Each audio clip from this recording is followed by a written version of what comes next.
Bonjour à tous et bienvenue sur un nouvel épisode de Nous Entrepreneurs. Aujourd'hui, je suis ravi de recevoir Lucas Mess qui dirige Warmango. Bonjour Lucas, Bonjour Benjamin.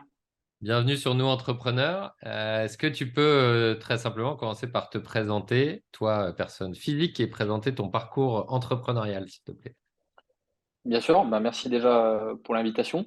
Donc moi je m'appelle Lucas Metz, j'ai 28 ans, j'ai cofondé et je dirige Warmango, une marketplace donc spécialiste réservée aux professionnels du bâtiment créée en 2018. Donc moi initialement en fait je viens pas du monde de l'entreprise.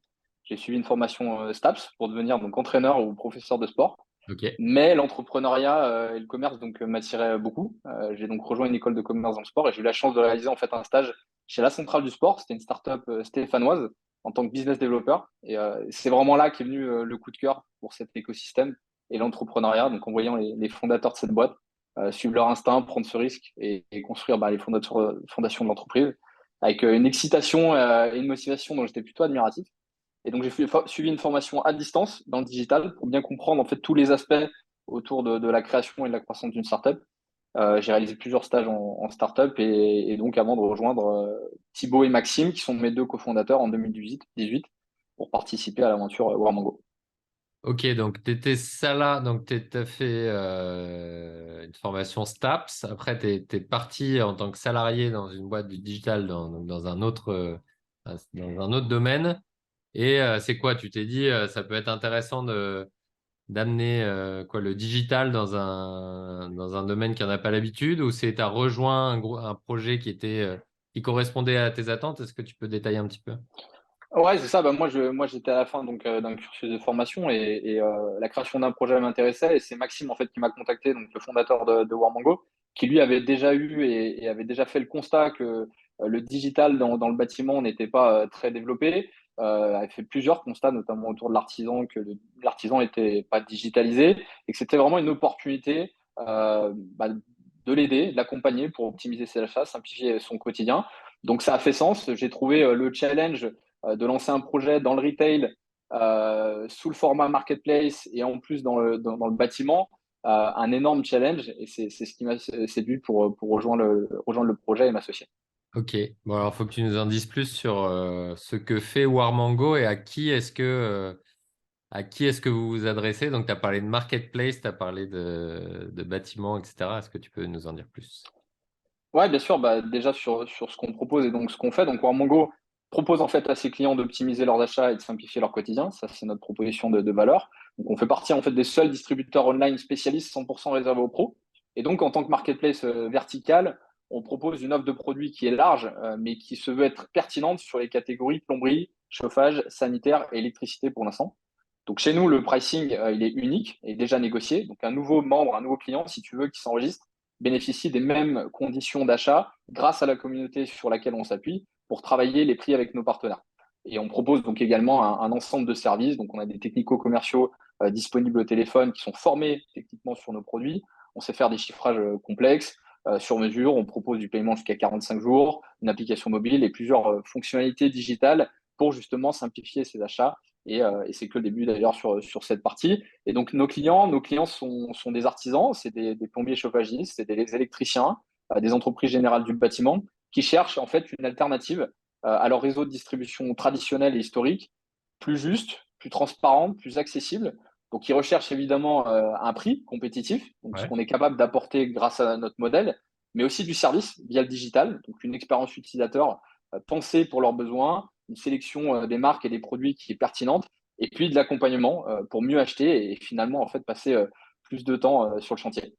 Ok, donc sur le prix, bon, on imagine effectivement que comme ça crée une espèce de regroupement, ça vous permet d'avoir du pouvoir de négociation dont vous faites bénéficier vos clients. Sur le digital, ça passe par une appli, ça passe par, c'est ça? Ouais, exactement. Chaque artisan a un compte professionnel. La plateforme nous est fermée, réservée aux pros. Il faut s'inscrire avec un numéro de sirène. Et après, donc c'est tout un ensemble de fonctionnalités pour la récupération des factures, le suivi de ses commandes, des commandes qui sont de plus en plus rapidement. On optimise tout ce parcours d'achat pour que finalement la partie du quotidien de l'artisan ne soit plus un pain point, mais simplement facile et pour passer plus de temps là où vraiment il a de la valeur, la main-d'œuvre sur ses chantiers. Et tu parlais d'accompagnement, là, du coup, est-ce que tu peux détailler cette partie-là? Bah, comme je te disais au début, le bâtiment et le digital, pour l'instant, on en est, je pense qu'au début. Et donc, il y a un travail de pédagogie et d'éducation de l'artisan sur ses livraisons, sur comment finalement faire un panier, comment sauvegarder, comment créer des listes d'achat. Donc, c'est là où finalement, nous, on a l'habitude de dire que nos technico-commerciaux sont presque des coachs d'achat parce qu'ils viennent vraiment en support de l'artisan pour l'éduquer et pour l'aider à optimiser ses achats et simplifier son quotidien. Vraiment. Ok. Ah, c'est intéressant que tu utilises ce terme-là de coach d'achat, alors, parce que moi, j'accompagne pas mal de dirigeants et parfois il y a des blocages au niveau de la vente. Et effectivement, dès qu'on arrive à se dire que le rôle d'un commercial ou dans la vente en général, c'est plutôt d'aider l'autre de manière professionnelle à acheter ce dont il a besoin ou ce dont il a envie, et potentiellement de l'aider à se mettre dans une position où il est capable de dire oui ou non, on change aussi beaucoup la focale. On n'est plus concentré sur soi en tant que commercial, mais en fait dans le fait d'apporter un service. Et parfois, le Exactement. service, c'est que l'autre n'a pas besoin parce qu'il n'y a pas le market fit avec la personne, mais au plus vite les deux le savent et au plus on passe à autre chose. Et donc, voilà, le côté coaché à bien acheter quelque part, je pense que c'est un bon terme, c'est intéressant. Ouais. Ouais, exactement, il y a une vraie proposition de valeur pour l'aider, en fait, tout simplement. Il y a l'aspect relationnel en plus dans le bâtiment, c'est des valeurs, la camaraderie, l'honnêteté, la confiance, tout ça qui sont très fortes. Donc, il y a ce besoin de créer une relation avant toute chose, et après, ça se fait naturellement. On vend des produits, on distribue, mais on accompagne surtout. Ok. Et alors, les artisans et le digital, ça se marie bien. Quand vous vous êtes lancé, ça a tout de suite marché ou comment les débuts, ça a Non, non, marché comment? évidemment, il y avait justement tout ce travail d'éducation, de pédagogie, d'expliquer ce qu'on faisait, d'expliquer le modèle. C'est un marché qui est très opaque, qui est difficile à pénétrer avec des acteurs qui sont historiques. Donc, d'arriver en tant que pure player, il n'y en a pas beaucoup. C'était évidemment peut-être surprenant pour certains qui n'ont pas misé sur nous tout de suite. Mais par contre, je pense qu'effectivement, se positionner en tant que marketplace vertical et spécialiste dans ces verticales produits, ça fait sens. On a rapidement appris du marché, appris des fabricants, appris de la distribution, du client, pour justement construire une solution qui réponde aux besoins du secteur, tout Hmm. simplement. Alors, tu parles que vous avez beaucoup appris. Souvent, on apprend quand on fait des erreurs. Est-ce que tu as une ou deux erreurs ou un ou deux échecs ou en tout cas, bon apprentissage à nous partager? Ouais, je pense principalement, nous, là où on a lutté, entre guillemets, où il a fallu apprendre rapidement, c'est sur les canaux d'acquisition. Donc, on s'est trompé plusieurs fois dans le message adressé à la cible ou les canaux qu'on pouvait utiliser en pensant que c'était les bons. Et finalement, on a dû faire beaucoup de tests à droite, à gauche, que ce soit sur les réseaux sociaux, même le physique. On a essayé beaucoup de choses sur l'acquisition pour inciter le professionnel à nous découvrir finalement. Et en fait, ce qui marche le mieux aujourd'hui, on s'en rend compte, c'est la curiosité vis-à-vis du prix, parce que le prix est une notion très sensible quand même dans le milieu du bâtiment, dans tout ce métier de négociant. Et on se rend compte que l'artisan vient pour ça principalement pour découvrir par curiosité notre prix. Et puis derrière, se rend compte qu'en fait, il y a un vrai fournisseur qui est capable de répondre à ses besoins pour l'ensemble de ses commandes et devenir son partenaire.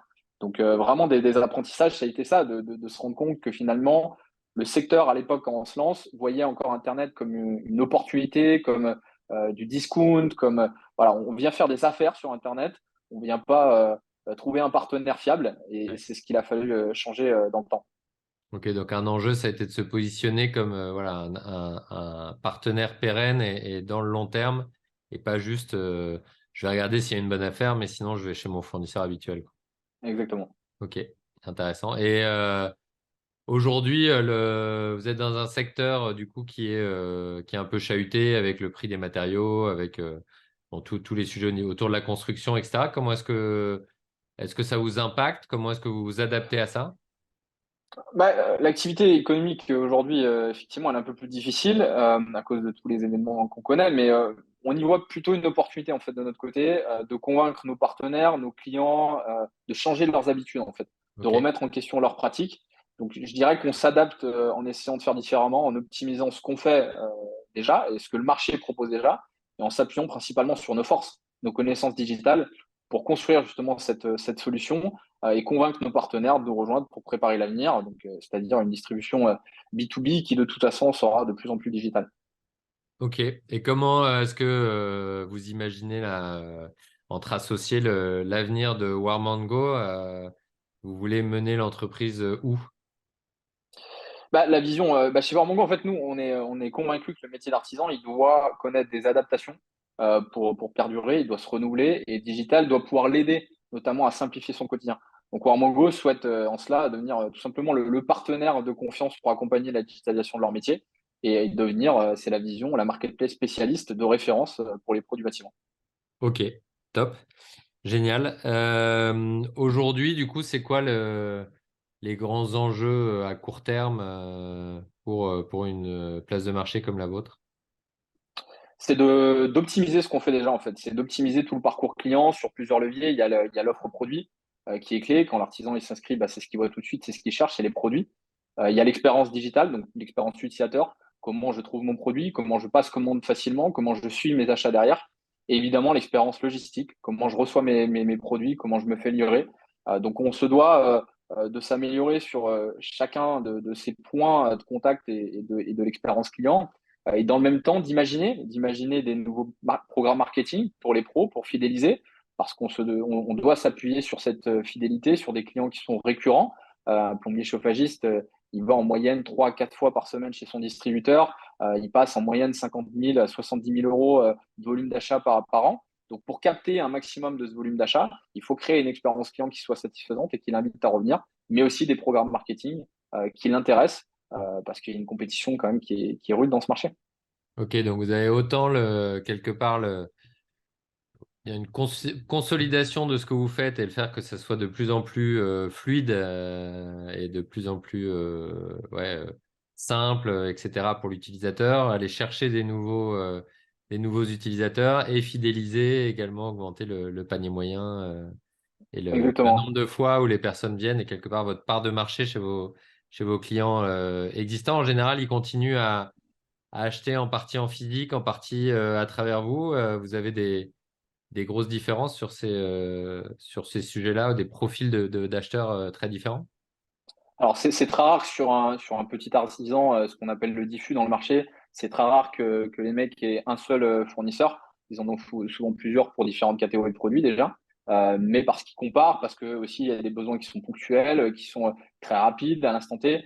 Donc, c'est souvent qu'ils ont plusieurs distributeurs. Maintenant, le défi pour capter un maximum d'achats, c'est la relation de confiance. C'est un partenaire qui répond aux attentes de l'artisan. Et ça, nous, on s'en rend compte depuis 3 ans. Effectivement, la part de volume d'affaires qu'on capte chez un client, elle augmente d'année en année.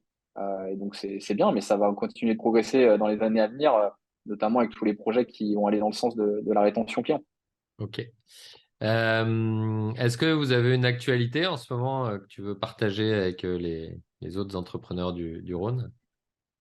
Une actualité, peut-être pas vraiment concernant Warmango, même si on a plein de projets dont je pourrais parler. C'est plus récemment, il y a la FEVAD, c'est la Fédération du e-commerce et de la vente à distance, qui a sorti une étude complète sur le e-commerce B2B, en fait, avec 5 infographies hyper intéressantes qui mettent en avant les priorités e-commerce des fournisseurs et qui vont vraiment dans le sens de ce qu'on développe chez Warmango pour les accompagner et à maîtriser et à développer ce canal de vente digital. Donc, tous les fournisseurs sont invités à nous rejoindre s'ils le souhaitent parce que de toute façon, j'en suis convaincu, la distribution B2B sera également digitale. On est sur des parts de marché qui sont encore très faibles, donc il y a encore beaucoup à construire dans le digital et dans le bâtiment. Donc voilà. Ok, génial. Est-ce qu'il y a une question que je ne t'ai pas posée et que tu voudrais, à laquelle tu voudrais répondre ou un sujet que tu voudrais aborder? Non, il y avait celle sur la progression que je trouvais intéressante en tant qu'entrepreneur et comment continuer à apprendre finalement. Ça, Et alors, comment tu c'est fais, hyper toi, intéressant. pour apprendre? Déjà, c'est quoi ton prochain ou ton sujet d'apprentissage du moment et comment est-ce que tu vas chercher les connaissances et les compétences? C'est comment on passe de la phase de go-to-market à go-to-scale. Et Ouais. rentrer dans une phase de scale, c'est effectivement très intéressant et très challengeant. Donc, on se forme, on apprend des meilleurs et ça faisait partie je pense, des éléments de réponse. Moi, il y a quelque chose que j'utilise beaucoup, c'est les autres, en fait, tout Ouais. simplement. Faire appel à des gens qui sont meilleurs que soi en sollicitant des pairs qui ont déjà connu les étapes qu'on va connaître, par exemple dans le cas de l'entrepreneuriat, mais aussi par des discussions avec mes managers, avec mes actionnaires, avec mes anciens investisseurs apporte toujours un point de vue extérieur et objectif pour juger une situation et aider à prendre, je pense, les meilleures décisions. Ok, et ça, donc, c'est quoi? C'est principalement en rencontrant les personnes, c'est à travers des médias, des podcasts, des livres, c'est quoi ton canal Les préféré? deux. Ouais. Les deux. Moi, j'aime beaucoup consommer de mon côté podcasts, newsletters, articles et livres, comme tu le dis. Mais en faisant appel, on se rend compte que en fait, les gens aiment aider les gens la plupart du temps. Et donc, en contact des gens sur LinkedIn, parfois, j'ai été surpris des réponses que j'ai pu avoir et des gens avec qui j'ai pu discuter, mais qui aident vraiment à passer des étapes parce que ils les ont connus et souvent les gens sont francs, sont transparents, honnêtes au téléphone. Et tout le monde, honnêtement, trouve 15 minutes pour aider quelqu'un d'autre. Donc, faut pas hésiter. La plupart des gens répondent positivement à ces demandes. Ok, et pour finir, quel conseil tu pourrais te donner au moment où tu étais peut-être encore en STAPS et que tu cette idée d'entrepreneuriat qui commençait à émerger, quel conseil tu te donnerais là aujourd'hui? De continuer à tester plus rapidement, d'échouer plus rapidement et ne pas trop hésiter, se fier quand même à son instinct, surtout dans les débuts quand on n'a plus encore de données et de métriques à analyser. Il faut tester, faire des erreurs rapidement pour se tromper rapidement et donc apprendre. Et finalement, les erreurs, c'est ce qui est le plus efficace pour apprendre. Donc, il faut les faire simplement rapidement pour avancer le plus vite possible. Ouais, donc avoir des boucles d'échecs, feedback, apprentissage les plus rapides possibles pour gagner du temps, quoi, c'est ça. Exactement, l'itération, complètement. Super. Et ben, écoute, Lucas, merci beaucoup d'avoir répondu à mes questions et puis à bientôt sur un nouvel épisode de Nous Entrepreneurs. Merci, Benjamin, à bientôt. Ciao.